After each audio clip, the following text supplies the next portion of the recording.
मुद्दे पर बात करते हैं। मैं महिला हूँ तो उसका कोई कार्ड नहीं होता है, दैट्स माय आइडेंटिटी। मैं भी महिला हूँ मैडम, मैं भी महिला हूँ प्रियंका भारती जी, लेकिन मैं हर बात पर ये नहीं कहती हूँ कि मैं महिला हूँ तो मुझे बोलने नहीं दिया जा रहा है। हम महिला हैं, हम इतने कैपेबल हैं कि अगर कोई हमें ओवरशैडो करेगा तो हमारी जो आवाज है वो उससे भी ज्यादा तेज हो जाएगी। तो प्लीज ये सब नहीं। कुछ कार्ड ऐसे होते हैं जिनकी कोई एक्सपायरी नहीं है और वामपंथी वो कार्ड बहुत ही अच्छे से खेलना जानते हैं, चाहे वो महिला कार्ड हो, पिछड़ा कार्ड हो या फिर विक्टिम कार्ड हो। ओए पंडित, तू मुझे पसंद आ गया, I love you. Sorry ma'am, आप अच्छी हो पर मैं यहाँ प्यार करने नहीं आया हूँ, पढ़ने आया हूँ। तू मुझे ज्ञान दे रहा है? अरे मेरा मतलब वो नहीं है। तू मुझे छेड़ रहा है? अरे अरे कुछ भी क्या बोल रही हो? हेल्प हेल्प, बचाओ मैडम। सर ये मुझे छेड़ रहा है। अरे लड़की छेड़ रहा है? ओ मैडम, क्या प्रूफ है आपके पास मैंने आपको छेड़ा? सर ये जनरल कैटेगरी का है। तब तो उसकी कोई सुनवाई नहीं होगी। नए यूजीसी रूल 2026 इसी दिशा में, जो आपने अभी क्लिप पे देखा ना, इसी दिशा में बढ़ाया गया एक कदम था। वो तो गनीमत है कि सुप्रीम कोर्ट ने इस पर स्टे लगा दिया, वरना क्या है ना, यही कहानी घर घर की कहानी होती। इस ड्रैकोनियन रूल पे माननीय सुप्रीम कोर्ट ने स्टे क्या लगाया? सारे के सारे वामपंथी, वोखड़े, लिबरल, सेकुलर, ये सब के सब बाहर आ गए अपने दिलों से और बाहर आकर अपनी छाती पीट रहे हैं, छाती कूट रहे हैं। सुन लो इस महिला को। There is no discrimination. Please बताइए, यहाँ डिस्क्रिमिनेशन होता है स्कॉलरशिप्स में। उनको क्या स्कॉलरशिप की जरूरत है? उनके पास काफी पैसे हैं, हर इंस्टीट्यूशन में उनको एडमिशन मिल रहा है। डिस्क्रिमिनेशन ये असाइनमेंट्स में होता है, उनको कोई डिस्क्रिमिनेशन नहीं है असाइनमेंट्स में। डिस्क्रिमिनेशन आपका सुपरवाइजर से होता है, उनको इसके बारे में कोई डिस्क्रिमिनेशन नहीं है। सीटिंग में होता है, हॉस्टल्स में होता है, पीएचडी स्टूडेंट्स को होता है। कहाँ है उनके खिलाफ डिस्क्रिमिनेशन? ये किस बात का हंगामा चल रहा है? मुझे कुछ समझ में नहीं आ रही है। जिनको भी इन महिला के विषय में पता नहीं, उनको इनके बारे में कुछ बातें पता होनी चाहिए। ये महिला उनमें से है, ये महिला उस समाज से आती है, उस तबके से आती है जिनका मानना है कि भारत एक नहीं हो सकता, भारत को एक नहीं होना चाहिए, भारत को विभाजित करके रखो। जी हाँ दोस्तों, शी इज़ हार्ड कोर वामपंथन, जिनका एक ही फिलॉसफी है, एक ही फंडा है, एक है ओप्रेसर, दूसरा है ओप्रेस्ड। जी हाँ दोस्तों, इसी चश्मे से पूरी की पूरी दुनिया को देखती है। अपने उम्र के इस पड़ाव में भी ये महिला आज तक सुधरी नहीं है और ये सुधरेगी भी नहीं। इसके सुधरने के चांसेस जो थे ना, वो कुछ सालों पहले तक थे, अब नहीं रहे। उम्र के इस पड़ाव में जो नहीं सुधरा वो आगे भी नहीं सुधरेगा। Please like, share, subscribe and हमारा यूट्यूब चैनल, ताकि हम ऐसे कंटेंट्स बनाते रहें और हमारा ये कंटेंट ज़्यादा से ज़्यादा लोगों तक पहुँचे। तो दोस्तों, ज़्यादा वक्त न गवाते हुए let's go back to the topic then. हर वो शख्स जो इस वक्त खुश है कि नए यूजीसी रूल 2026 में स्टे लग गया है, वो अब ठंडे बस्ते में चला गया, डस्टबिन में चला गया, उनको अभी ज़्यादा खुश होने की ज़रूरत नहीं है। लड़ाई लंबी है, लड़ाई अभी भी बाकी है। 19 मार्च को इसका अगला इन्फेक्ट हियरिंग होगा, तब पता चलेगा एग्जैक्टली इस पर हुआ तो हुआ क्या हुआ। इस रूल को डिफेंड करने वालों की एक खास बात आपको पता है? वो जो कहते हैं ना, वो उनके टोन, उनकी भाषा, उनके एक्शन में भी नजर आता है, दिखता है। उसी के एग्जाम्पल दोस्तों ये रहा। मालूम वो बम क्या था? मंडल कमीशन का बम था। इस बम से मैं निकली और मेरे जैसे हजारों पिछड़े निकले जो यूनिवर्सिटी के स्पेसेस तक पहुंच पाए। बम से निकली है। का नतीजा है। अब आगे अब आगे सुनिए, सुन लीजिए। अभी तो आप कहते प्रतिभावान छात्रों के खिलाफ कुछ आएगा, आपकी प्रतिभा यहीं से मिट गई क्या कि महिला बोल रही है तो बीच बीच में कूद रहे हैं? सुनिए,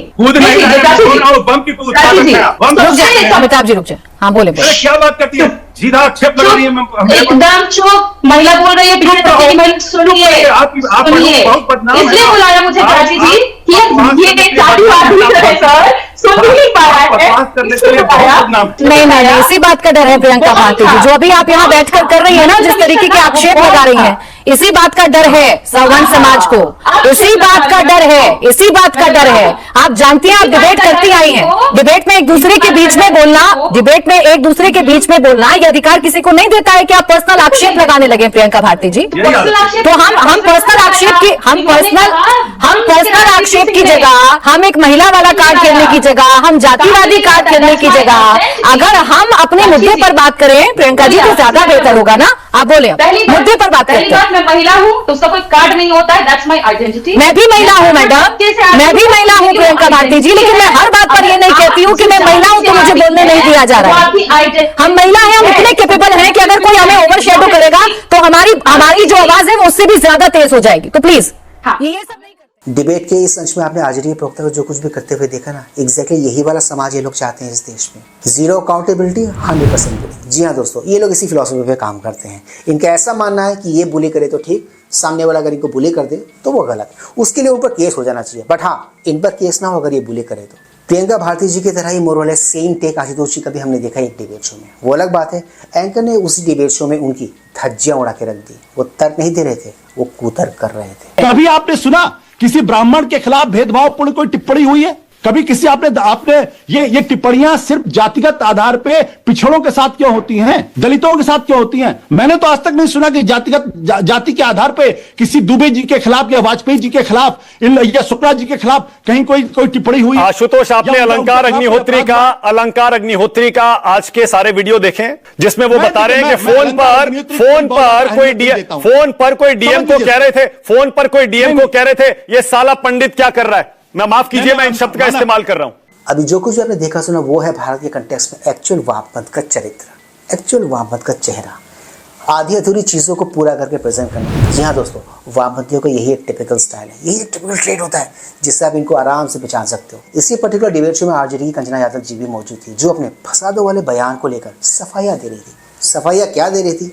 झूठ बोल रही थी। और ये उस झूठ को बेनकाब करेंगे आज के इस वीडियो में। इस वाले वीडियो के तुरंत बाद पहले ये वाला देख लेते हैं कि उन्होंने झूठ बोला तो कैसे बोला और किस तरह बोला। अब कंचना, आप भी बताइए, आपने ऐसा क्यों कहा कि फंसाया जाना चाहिए, इस आधार पर फंसाया जाना चाहिए कि हमको हक नहीं दिया गया? मानक जी, सबसे पहले क्योंकि आपके चैनल पर बैठे हैं, कई बार बैठते आए हुए हैं, जो ये शब्द है फंसाया जाना चाहिए, ये कतई संवैधानिक नहीं है। जो मैंने इस्तेमाल किया कतई संवैधानिक नहीं है, इसकी फुल रिस्पॉन्सिबिलिटी मैं लेती हूँ। अगर मैं इसी भाषा को चेंज करके कह दूं दंडित करना चाहिए, पनिश करना चाहिए, अरे हजारों साल का छोड़ दीजिए, आज की बात कर लीजिए। क्या कहा इन्होंने? हमने इनके पूरे बयान को नहीं सुना, आधी अधूरी बात सुनी, आधी अधूरी बात की। इनके जो बयान थे ना उसको तोड़ मरोड़ के हमने पेश किया, कंटेक्स्ट को हमने अलग से उठा लिया। राइट, खुद ही सुन ले एग्जैक्टली उन्होंने क्या कहा था। आपको इस आधार पर फंसाया जाना चाहिए कि आपने कभी भी इस देश के 90% ओबीसी, एससी, एसटी, बहुसंख्यक जो आबादी है, जो माइनॉरिटी है, उसको आपने उसका हक नहीं दिया। आपको इस बेसिस पर फंसाया जाना चाहिए। क्योंकि तो स्वर्ण समाज के लोगों को आप लोग कैसे विश्वास दिलाएंगे कि उनके खिलाफ? हमें विश्वास दिलाने की जरूरत नहीं, वो खुद से विश्वास करें। वो खुद से विश्वास करें कि हजारों सालों से सत्ता का सुख भोगने वाले लोग, हजारों सालों से संस्थानों में बैठने वाले लोग, हजारों साल से देश की यूनिवर्सिटियों में, देश के संस्थानों में, जहां गुरुकुल हो, जहां जो भी जिस तरह की हमारी व्यवस्था रही, एजुकेशन सिस्टम, हर जगह से कब्जा करने वाले लोग, अगर आज हमें कोई हक मिल रहा है तो हम तुम्हें क्यों भरोसा दिलाएं? फसादों की जगह पर जिन दो शब्दों को इन्होंने यहाँ पर डालने की बात कही, वो डालने के बाद भी कोई कंटेक्स्ट बनता है? एक ही कंटेक्स्ट बनता है, और वो कंटेक्स्ट ये है कि जो भी बेगुनाह है ना उनको भी फंसा दो। आई एम श्योर आप कई सारे लोग ऐसे होंगे जिनको ये बात क्लियर नहीं होगी, जिनको ये बात पता नहीं होगा कि एग्जैक्टली किन बातों को लेकर बवाल चल रहा है। यूजीसी रूल में ऐसा क्या था, ऐसी कौन सी दो बातें थी जिनको लेके बवाल मचा हुआ है? यही बात आप अजीत भारती से सुन लो।